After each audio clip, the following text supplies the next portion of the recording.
Hi, this is my reverse engineer. I chose the McDonald's menu for the database I wanted to reverse engineer. So for starters, just looking at the menu here, it has several different categories. And I wanted to figure out if there were going to be several categories that could be assigned to one thing or vice versa.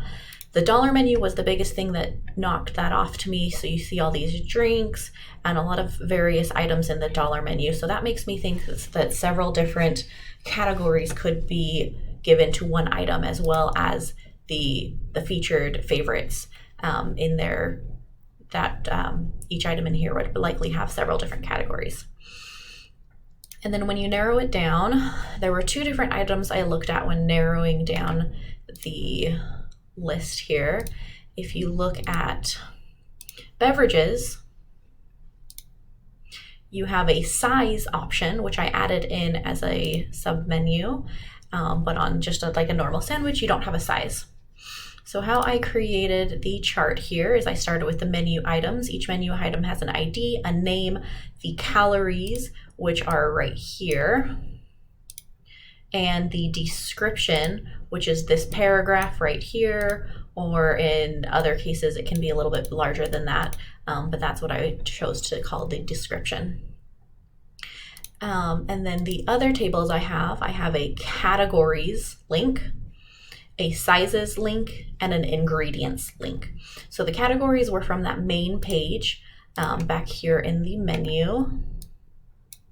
So each item has a category that you can click through and break down and find items in each of those categories.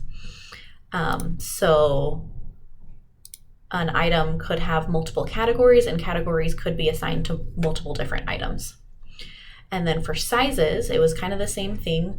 Not every item has a size, but multiple sizes could be assigned to an item, and multiple items would be assigned to each size. Then the final item here, ingredients, and that was listed under like sandwiches and stuff like that. So it says it includes the filet, the bun, the sauce, and pickles.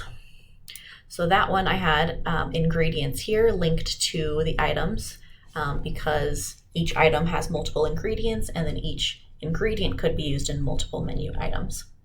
The final table here on the side is the nutritional information. So that came from the very bottom right here.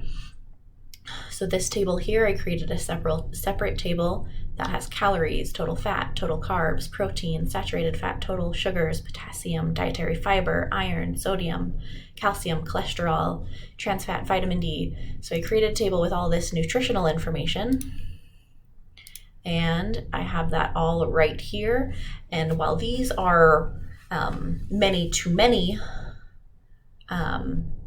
links, the nutritional information is just going to be a one-to-one link. So every single menu item has a single list of the nutritional information. So that's why I chose a one-to-one link here, and then each of these has a many-to-many link with that linking table in between each of those. This was pretty fun to create. I had a hard time figuring out which site exactly to use because I didn't want it to be too complex or too simple. So coming up with a fast food menu I thought was a really great idea. It kept it pretty simple and within my range, but gave me something to work on because we didn't really talk about the one-to-one relationships in the videos the teacher posted. So I had fun with this, and I really enjoyed learning more how to use MySQL Workbench. Thank you.